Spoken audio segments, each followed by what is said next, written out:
Hello बच्चों, आज के इस वीडियो में हम बात करेंगे क्लास 12th के बायोलॉजी के लिए। ठीक है, पिछले वीडियो में आप लोगों को जो है तमाम सिम्बायोसिस के बारे में जो है क्लासिफिकेशन आपको बताया गया था सजीवन के। उसमें जो है आपको दिखाया गया था कि किस तरीके से उनकी पारस्परिक क्रियाएं होती हैं। ठीक है, तो धनात्मक और ऋणात्मक क्रियाओं के बारे में बताया गया था। धनात्मक में आपको बताया गया था जो है सिम्बायोसिस, उसके अंतर्गत सहोपकारिता, कमेंसलिज्म, म्यूचुअलिज्म, ये सारी चीज़ें थी। तो उसमें आपको सिर्फ एक ही पढ़ना है, म्यूचुअलिज्म। ठीक है, या परस्परता या सहोपकारिता, या इंग्लिश में उसको म्यूचुअलिज्म कहा जाता है। देखिए, म्यूचुअलिज्म में दोनों जो जंतु होते हैं, चाहे कोई भी हो, ठीक है, दोनों क्या होते हैं, लाभान्वित होते हैं। अगर एक को लाभ होता है तो दूसरे को हानि भी नहीं होती। इस तरीके से कोई निगेटिव असर कोई भी जीव वो एक दूसरे के ऊपर नहीं डालता है। अगर एक जीव लाभान्वित होता है तो दूसरा जीव भी लाभान्वित हो सकता है, नहीं तो अगर एक जीव लाभान्वित होता है तो दूसरा जीव को कोई लाभ नहीं होता उस जीव से, तो जो है हानि भी नहीं होती है उस जीव से। ठीक है, तो इसमें आपको दो बातें बताई गई थी। पहला, ये दो प्रकार का होता है, अविकल्पी सहोपकारिता, अविकल्पी जिसके पास कोई विकल्प न हो। ठीक है, तो इसमें आपको लाइकेन बताया गया था। विकल्पी में भी तमाम जो है एंथोसिरास और वो नास्टाक के बारे में बताया गया था। तो इस तरीके से जो है कि अविकल्पी सहोपकारिता क्या होती है, जिसमें दोनों जीव साथ साथ तो रहते हैं। एक जो है स्वतंत्र रूप से अपना काम कर सकता है, उसको लाभ हो सकता है, लेकिन दूसरा जीव जो है उस जीव के बिना, पहले वाले जीव के बिना वो नहीं रह सकता, यानी कि उसका संबंध उसके साथ जरूरी है। इसमें क्या है, दोनों जीव स्वतंत्र तो रह सकते हैं, अगर वो चाहे तो वो स्वतंत्र रह भी सकते हैं और नहीं भी रह सकते हैं। जैसे कंठलताओं के बारे में आप लोगों को बताया गया था कि जो कंठलताएं होती हैं वो क्या होती हैं, वो जो मुख्य पौधा होता है उसी से क्या होती है, उसी के ऊपर जो है लपेट करके ऊपर के तरफ चली जाती हैं और जा करके वहाँ से उनकी पत्तियाँ जो है प्रकाश संश्लेषण क्रिया करती हैं, भोजन बनाती हैं। तो एक तरीके से सहारा लेने का काम करती हैं, उनको कोई नुकसान नहीं पहुंचाती हैं, जबकि उनकी जड़ें भी क्या होती हैं, अलग उसी पेड़ के बगल में जो मुख्य पौधा होता है उसके जमीन के अंदर होती है। ठीक है, तो आपको ये दो चीजें, अविकल्पी और विकल्पी सहोपकारिता, समझ में आ गया होगा। इसके कुछ उदाहरण यहाँ पे बच्चों आप लोगों को जो है बताए जा रहे हैं, किसी में भी इसका संबंध आप लोगों से पूछा जा सकता है। पहला उदाहरण है शैवाल और कवक के मध्य सहोपकारिता। शैवाल, जिसको इंग्लिश में एल्गी, और कवक को जो है कहा जाता है फंजाई। ठीक है, तो इसके संबंध को, इसके एसोसिएशन को कहा जाता है शैवाक। ठीक है, शैवाल और कवक के मध्य के एसोसिएशन या संबंध को कहा जाता है शैवाक। और शैवाक में दो सहभागी होते हैं, एक शैवाल सहभागी होता है और दूसरा कवक सहभागी होता है। ठीक है, तो शैवाक सहभागी को फाइकोबायंट कहा जाता है और कवक सहभागी को माइकोबायंट कहते हैं। तो आप देखिए कि शैवाल के अंदर जो है फोटोसिंथेसिस करने के लिए जो है प्रक्रिया होती है, वो क्या करता है कि वो भोजन बनाता है, और वह भोजन किसको देता है, वो भोजन कवक सहभागी को। ये अगर भोजन बनाता है तो वो किसको भोजन को दे देता है, कवक सहभागी को देता है। और कवक के द्वारा जो है छोड़े गए जो नाइट्रोजनस पदार्थ होते हैं, नाइट्रोजन अवशेष होते हैं, और श्वसन के द्वारा जो कार्बन डाइऑक्साइड गैस होती है, वो किसको दी जाती है, वो दी जाती है आपको शैवाल सहभागी को। तो यहाँ पर बच्चों देखेंगे कि दोनों को क्या हो रहा है, लाभ हो रहा है। कवक किसको क्या दे रहा है, कवक दे रहा है नाइट्रोजन और कार्बन डाइऑक्साइड दे रहा है। ठीक है, और इसके बदले में शैवाल इसको क्या दे रहा है, भोजन दे रहा है। तो इस तरीके से दोनों का संबंध क्या हो गया, म्यूचुअलिज्म का हो गया, और दोनों एक दूसरे को लाभ पहुंचाने का कार्य कर रहे हैं। ठीक है, अब दूसरा एग्जाम्पल हम देखते हैं, उच्च पौधों एवं शैवाल के मध्य सहोपकारिता। उच्च पौधों और शैवाल के मध्य सहोपकारिता के अंतर्गत हम अध्ययन करेंगे।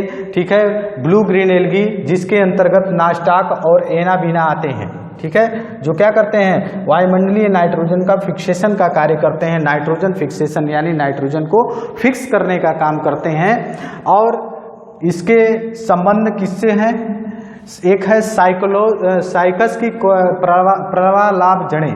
ठीक है, या इसको इंग्लिश में कहते हैं कोरेलॉइड रूट। ठीक है, कि क्या होते हैं, तो इनके बीच किस तरीके से संबंध होता है। तो कभी कभी ये जो पौधे होते हैं ब्लू ग्रीन एल्गी, जिसमें अंतर्गत नास्टाक और एनाबीना आते हैं, और नास्टाक एनाबीना का संबंध जो है साइकस की प्रवालाभ जड़ों या कोरोलॉइड रूट से किस तरीके से होती है और एंथेरोसिराज से किस तरीके से होती है। ठीक है, तो इसमें आप देखेंगे कि जो साइकस की प्रवालाभ जड़ें होती हैं, उसकी कोरोलॉइड रूट होती है, उसके मिडिल कार्टेक्स में, ठीक है, उसके मिडिल कार्टेक्स में अंतःसजीवी के रूप में क्या होता है, यह जो है नास्टाक या एनाबीना पाया जाता है। ठीक है, उसी में साइकस के जो है मिडिल कार्टेक्स में ये जो है अंतःसजीवी के रूप में रहता है और उसके अंदर नाइट्रोजन फिक्सेशन का कार्य करता है। ठीक है, अब देखेंगे इसके बाद एंथोसिरास में भी वही कंडीशन है। एंथोसिरास का जो थैलस होता है उसमें भी ये क्या करता है कि उसके अंदर जो है कि थैलस में जो उसका प्रोथैलस होता है उसके अंदर जो है कि ये क्या होता है, अंतःसजीवी के रूप में पाया जाता है। ठीक है, और वहाँ पर भी ये नाइट्रोजन फिक्सेशन का कार्य करता है। तो ये क्या करता है कि नाइट्रोजन फिक्सेशन का कार्य करता है, बदले में वह पौधा जो होस्ट पौधा है, पोषक जो पौधा है, उसको क्या क्या देता है, जो है वो स्थान देता है, जल देता है, शरण देता है, खनिज लवण देता है। ये इसको प्रदान करता है कौन, ये प्रदान करता है साइकस और एंथोसिरास। ये प्रदान करते हैं किसको, नास्टाक को। यहाँ देखेंगे, ठीक है, ये नास्टाक को प्राप्त कर देते हैं। लेकिन नास्टाक जो है इनको क्या देता है, इनको देता है नाइट्रोजन, और स्वयं जो है नाइट्रोजन का फिक्सेशन अपने लिए भी करता है और अपने भी लेता है और दूसरे को भी ये दे रहा है, साइकस और एंथोसिरास को। इस तरीके से दोनों सहभागियों का एक दूसरे से काम चल जाता है। ठीक है, अब आते हैं बच्चों तीसरे अगर एग्जाम्पल के ऊपर, इसका जिसमें दिखाया गया है कि उच्च पौधों एवं जीवाणुओं के मध्य सहोपकारिता। आप लोगों ने नाइट्रोजन साइकिल को पढ़ा होगा। ठीक है, तो उसमें जितने भी लेगुमिनेसी पौधे हैं, दलहनी फसलें जैसे मटर हुआ, अरहर हुआ, मूंग हुआ, मसूर हुआ, दाल हुआ जैसे, ठीक है, मूंगफली हुआ, ठीक है, तो इन सभी के जड़ों में, रूट नोड्यूल्स में आप देखे होंगे कि जड़ों में गांठें पाई जाती हैं। ठीक है, तो इसमें ये जो गांठें होती है वो राइजोबियम जीवाणु एक उनकी गांठों में उपस्थित होता है। यह नॉन स्पोरिक होता है, इनके अंदर स्पोर नहीं पाए जाते, नॉन मोटाइल, ये चलने वाला भी नहीं होता है, और इसमें जो है कि सेप्रोफिटिक कंडीशन पाई जाती है, यानी मतलब जीवी यानी मृत पौधों से जीवों से अपना खाद्य पदार्थ प्राप्त करने का काम करता है। ठीक है, तो इसमें देखेंगे कि ये जो रूट होती है उसी के रूट हेयर से ये क्या करता है, यह जो है उसके अंदर प्रवेश कर जाता है, और इसके अंदर जो है एक लेग हीमोग्लोबिन पिगमेंट पाया जाता है, जिसके कारण जो जड़ों की गांठें होती हैं वो लाल या गुलाबी रंग की हो जाती हैं। ठीक है, उसी के अंदर ये क्या करता है, उसी के अंदर रहता है। ठीक है, और उसी में वृद्धि करता है। बदले में आप देखते हैं कि वो उसको क्या दे रहा है, ये जो राइजोबियम है, ये जो बैक्टीरिया, ये जीवाणु है, वो क्या करता है, अंतःसजीवी के रूप में पाया जाता है। ठीक है, और अंतःसजीवी के रूप में पाए जाने के कारण ये नाइट्रोजन के स्थिरीकरण में सहायता करता है, यानी ये भी क्या करता है, नाइट्रोजन फिक्सेशन का काम करता है। ठीक है, उनकी जड़ों में तो नाइट्रोजन को फिक्स करता है, और बदले में ये जड़ें उनको क्या देती हैं, शरण देती हैं। ठीक है, प्रोटीन युक्त भोजन देती हैं। ये सारी चीज़ें जो है ये जड़ें उनको प्रदान करती हैं, क्योंकि उनके अंदर फोटोसिंथेसिस की क्रिया होती है और उनको नाइट्रोजन, इसलिए वहाँ पर देखेंगे जो बच्चों कि क्या होता है कि उसमें जो मिट्टी होती है जहाँ पर दलहनी फसलें पाई जाती हैं, वहाँ पर क्या होता है, नाइट्रोजन की मात्रा अधिक हो जाती है। इसलिए उसके बाद की जो फसलें बोते हैं, अगर दूसरी कोई फसल बोते हैं तो उसकी पैदावार अच्छी होती है। लगातार एक ही प्रकार की जब फसलें खेतों में जब बोई जाती हैं तब वो जो है फसल अच्छी नहीं होती। इसलिए अपने जो क्रॉप रोटेशन में इस तरीके की व्यवस्था को अपनाया जाना चाहिए, ताकि जो फसलें हों उनके बीच में जो है दलहनी फसलों का जो है कि उनका प्रोपेगेशन किया जाए। ठीक है, तो इस तरीके से जो आने वाली फसल होती है, उसके बाद की फसल जो बोई जाती है, उसके अंदर जो है उस तरीके के जीवों का जो है समावेश हो जाता है, और वहाँ पर नाइट्रोजन का फिक्सेशन होता है और नाइट्रोजन की मात्रा जो है पर्याप्त मात्रा में मिलती है और उनके अंदर वो जो है जा कर के मिल जाती है, तो बाहर से नाइट्रोजन देने की आवश्यकता नहीं पड़ती। तो ये जो है उच्च पौधों में, तो यहाँ जीवाणु क्या कर रहा है, नाइट्रोजन का फिक्सेशन कर रहा है, बदले में उनको शरण दे रहा है, भोजन दे रहा है इत्यादि, वो सारी चीज़ें उनको दे रहा है। कौन जो है कि जो दलहनी फसलें हैं। अब आते हैं बच्चों चौथे नंबर, पौधों और जंतुओं के मध्य सहोपकारिता। पौधों और जंतुओं के मध्य सहोपकारिता कैसे होती है उसमें ध्यान देंगे कि पौधों और बहुत से जो पौधे होते हैं, जो बहुत से पक्षी जो होते हैं वो क्या होते हैं, शाकाहारी होते हैं और मांसाहारी भी होते हैं, जो केवल क्या करते हैं, फलों को खाते हैं। आप लोग देखे होंगे। और फलों को आवृतबीजी पौधों में अनेक जो छोटी बड़ी जो प्रजातियां होती हैं उनका विस्तारण फल भक्षी पौधों के द्वारा जो है उनके फलों का विस्तारण होता है, उनके बीजों का प्रकीर्णन होता है। ये किससे बचने के लिए होता है, क्योंकि अंतरजातीय स्पर्धा, इंट्रा स्पेसिफिक कंपटीशन, मतलब competition with in the same species is called the intra specific competition. मतलब कि एक ही जाति आवृतबीजी पौधों की ही जातियों के बीच जो है अंतरजातीय जो स्पर्धा होती है, उससे बचने के लिए जंतुओं में जो है ये फल भक्षी जो पौधे, जो जंतु क्या करते हैं, फलों को खाते हैं, उनको फंजीओर्स कहा जाता है या फल भक्षी जंतु कहा जाता है। ठीक है, तो ये क्या करते हैं, फल भक्षी जो है जो पौधे होते हैं उनके फलों को, गूदेदार फलों को खाते हैं और उनके बीजों को दूर दूर बिखेर देते हैं, जिससे बीजों का समुचित प्रकीर्णन हो जाता है। तो इस तरीके से यहाँ पर देख रहे हैं कि जो आवृतबीजी पौधे हैं उनका प्रकीर्णन भी किया जा रहा है, तो यानी कि उनका भी इंट्रा स्पेसिफिक कंपटीशन से बचाव हो जा रहा है, वो एक जगह से दूसरी जगह पहुँच जा रहे हैं और जो है उनको उगने में काफ़ी जो है कि दिक्कतों का सामना भी नहीं करना पड़ रहा है, कंपटीशन से वो बच रहे हैं। दूसरा कंडीशन ये है कि जो ये पौधे, ये जो जंतु हैं उनको जो भी जो है क्या है, उस पौधों से फल प्राप्त हो रहा है। तो इस तरीके से दोनों को आप देख सकते हैं कि इस तरीके से ही लाभ हो रहा है यहाँ पर। अब दूसरा है जंतु परागण। ठीक है, जंतु परागण में आप देखते हैं कि जो मधुमक्खी होती है, भौरे होते हैं, तितलियां होती हैं, चमगादड़ होती हैं, ठीक है, जंतुओं द्वारा जो परागण होता है उसको क्या कहते हैं, जूफिली कहा जाता है। ठीक है, जंतुओं के द्वारा होने वाले परागण की प्रक्रिया को हम क्या कहते हैं, जूफिली कहते हैं।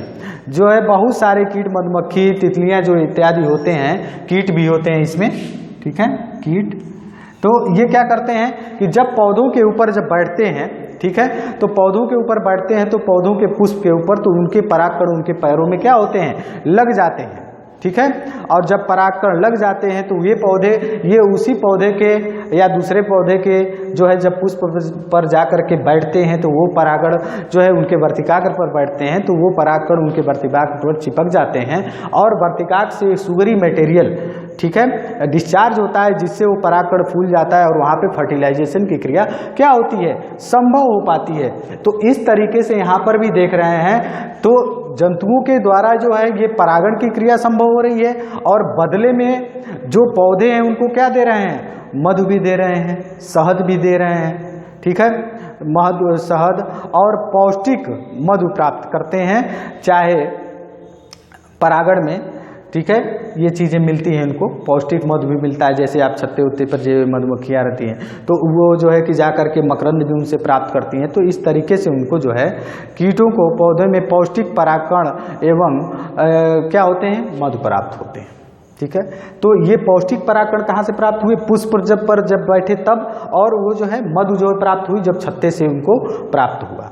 ठीक है, तो ये दो चीज़ें इस तरीके से उनको जो है एक मधु और जो है पौष्टिक परागकण प्राप्त होता है और वो क्या करते हैं, पौधों का परागण कर देते हैं, जिससे जो है उनके अंदर निषेचन की प्रक्रिया जो है आसान हो जाती है। अब आते हैं चींटियों और उच्च पौधों में सहोपकारिता। चींटियों और उच्च पौधों में सहोपकारिता क्या होती है। ठीक है, तो चींटियों, और आपने देखा होगा कि चींटियों और मक्खियों को एक सामाजिक कीट कहा जाता है।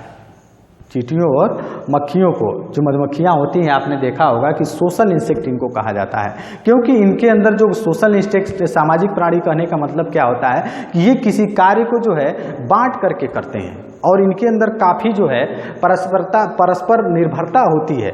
एक दूसरे के कामों में सहयोग करते हैं, इसलिए इनको सोशल इंसेक्ट कहा जाता है। जैसे आप लोगों को मधुमक्खी वाले कंडीशन में देखा जाए, अगर मधुमक्खी के बारे में आपको अगर अध्ययन करते हैं आप, तो उसमें देखते हैं कि कई प्रकार की जो है कि मक्खियाँ होती हैं। उसमें जो है कि एक जो है कि मकरंद को लाने वाली मक्खियाँ होती हैं, एक जो है क्या करती है कि जो है कि छत्ते की सफाई करने वाली मक्खी होती है, एक रानी मक्खी होती है जो सिर्फ अंडे देने का काम करती है। कुछ ड्रोन्स होते हैं जो क्या करते हैं, फर्टिलाइज जो है रानी मक्खी को फर्टिलाइज करने का काम करते हैं।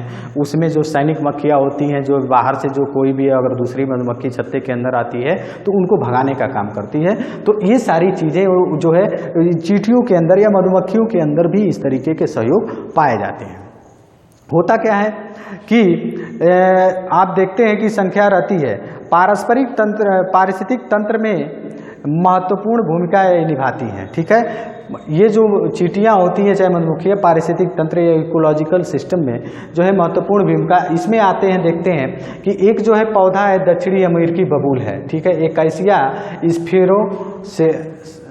स्फेरोसेप्ला। ठीक है, स्फेरोसेप्ला जो है इसका नाम है स्फेरोसिफैला है। ठीक है, एकाइसिया स्फेरोसिफैला एक दक्षिणी अमेरिकी बबूल है। ठीक है, और इसका जो है संबंध किससे होता है, ये चींटियों से प्रेम करता है, इसलिए चींटियां इसके ऊपर ज़्यादा रहती हैं। ठीक है, चींटियों से प्रेम करने के कारण इसको चींटी परागिता या माइरेमकोफिली कहा जाता है। ठीक है, माइरेमकोफिली कहते हैं इसको, चींटी परागिता कहते हैं। चींटियाँ क्या होती हैं कि चींटियाँ जो होती हैं इसके जो स्टिप्यूल्स होते हैं, ठीक है, बबूल के खोखले कांटेदार जो अनुपर्ण होते हैं, स्टिप्यूल्स होते हैं, उसी के अंदर गड्ढा होता है, उसी के अंदर क्या होती हैं चींटियाँ रहती हैं। और इसके टिप पे जो लीफलेट होते हैं, ठीक है, उनसे भोज्य पदार्थों का क्या होता है, शीर्ष से भोज्य पदार्थों का श्रावण होता है। तो जब श्रावण होता है तो जिसे हम कहते हैं, नाम देते हैं बेल्टियन बॉडीज या बेल्टियन कणिकाएँ कहते हैं, वो उनको क्या होता है प्राप्त हो जाता है। ठीक है, और भोजन एवं शरण के बदले में चींटियां पौधों के लिए सुरक्षा कर्मी के रूप में कार्य करती हैं। ठीक है, एक तरीके से जो मान लीजिए कि ये देखिए ये स्टिप्यूल्स है इसका, ठीक है, तो ये खोखला होता है और इसी में चींटियां रहती हैं। तो ये चींटियां एक क्या कर रही हैं, शरण प्राप्त कर रही हैं, और इसके स्टिप्यूल से जो इसका सिरा होता है, लीफलेट होता है, इससे ये बेल्टियन बॉडीज ये क्या होती हैं प्राप्त होती हैं और इनको मिल जाता है। तो ये भोजन भी इसको मिल रहा है और शरण भी मिल रहा है। तो जब कोई भी जंतु या कोई भी व्यक्ति इस पौधे को नुकसान पहुंचाएगा तो चींटियां क्या करती हैं, उसको काट लेती हैं। ठीक है, तो इस तरीके से उसको सुरक्षा करने का काम जो है ये करती हैं, पौधों को सुरक्षा प्रदान करती हैं, उनको बचाने का काम करती हैं, और ये बदले में उसको भोजन और शरण दोनों देने का काम करते हैं चींटियों को। ये जो है एकाइसिया स्फेरोसिफैला जो ये क्या है दक्षिणी अमेरिकी बबूल है, इनके बीच जो है सहकारिता या म्यूचुअलिज्म पाया जाता है। अब आइए देखते हैं अगला एग्जाम्पल, छठवां, कुछ शैवाल एवं स्पंज या सिलेंट्रेट के मध्य सहोपकारिता।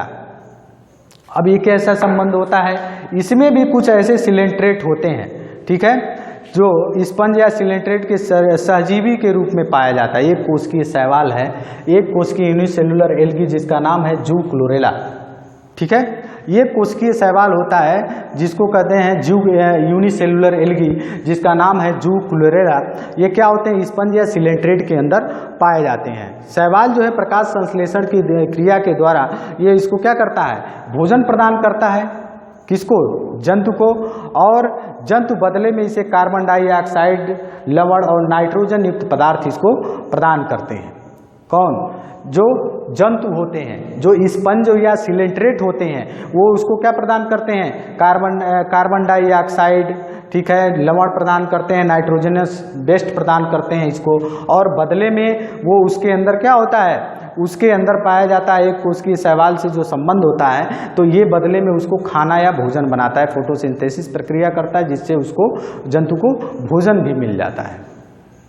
अब है जंतुओं के मध्य सहोपकारिता, प्रोटोजोआ। ठीक है, आपने देखा होगा कि दीमक होते हैं, ठीक है, और दीमक क्या करती है, जो है कि लकड़ी को खा जाती है, ठीक है। तो लकड़ी का को खा जाती है लेकिन पचा नहीं पाती है, ठीक है। खाने को तो उसको रेत में देखते हैं कि खा करके पूरी लकड़ी को क्या करती है, एकदम जो है कि उसको धूल बना देती है, धूल के रूप में परिवर्तित कर देती है। तो उसके आंत में एक जो है ट्राइकोनिम्फा नामक जो है ये जो है प्रोटोजोआ पाया जाता है, ठीक है, जो सेलुलोज का क्या करता है, पाचन करता है, ठीक है। सहजीवी के रूप में पाया जाता है जो सेलुलोज का पाचन करता है, उसकी सहायता से दीमक जो है सेलुलोज का पाचन करती है। किसकी सहायता से, ट्राइकोनिम्फा के द्वारा। ट्राइकोनिम्फा कहाँ पाया जाता है, जंतु जो ये है दीमक जो है उसकी आंत में जो है कि अंतःपरजीवी के रूप में पाया जाता है, ठीक है। इसके बदले में उसके आहार नाल में वो शरण प्राप्त करती है और उसको बल्कि भोजन भी प्राप्त करती है, ठीक है। तो बदले में उसको भोजन भी मिलता है और शरण भी मिलता है, और वो उसके भोजन का पाचन करती है। इसलिए दोनों के बीच क्या होता है, एक जो है म्यूचुअल संबंध पाया जाता है। ये जंतुओं के मध्य सरोपकारिता है, क्योंकि यहाँ पर दोनों क्या है, जंतु हैं। ट्राइकोनिम्फा प्रोटोजोआ सम का जंतु है, ठीक है, और अंतःपरजीवी के रूप में दीमक के आंत में पाया जाता है, और दीमक जब लकड़ी को खाती है तो उसको पाचन करने का काम वो करता है, ठीक है। तो बच्चों आज के वीडियो में आप लोगों को म्यूचुअलिज्म के बारे में बता दिया गया, ठीक है। आप जो है आप इसको अच्छे से पढ़ लेंगे, समझ लेंगे, ठीक है, और इसको तैयार कर लेंगे। किसी के मध्य जो है आपसे बारे में जब पूछा जाएगा, अब बताया जाएगा, तो इसको आप अच्छे से बता सकते हैं, ठीक है। तो इसमें से कोई भी एक एग्जाम्पल, दो एग्जाम्पल एग्जाम में पूछ सकता है, तो उससे संबंध ध्यान आपको देना होगा हेडिंग में कि कौन सी हेडिंग जो है आपसे पूछ रहा है, किसके मध्य पूछ रहा है, तो उसको आपको ध्यान देना होगा। ये काफ़ी विस्तृत है, लेकिन एक ही आपको पढ़ना है, तो ये 6-7 एग्जाम्पल आपको बताए गए हैं, इसको अच्छे से आप लोग तैयार कर लेंगे। आज के वीडियो में बस इतना ही, धन्यवाद।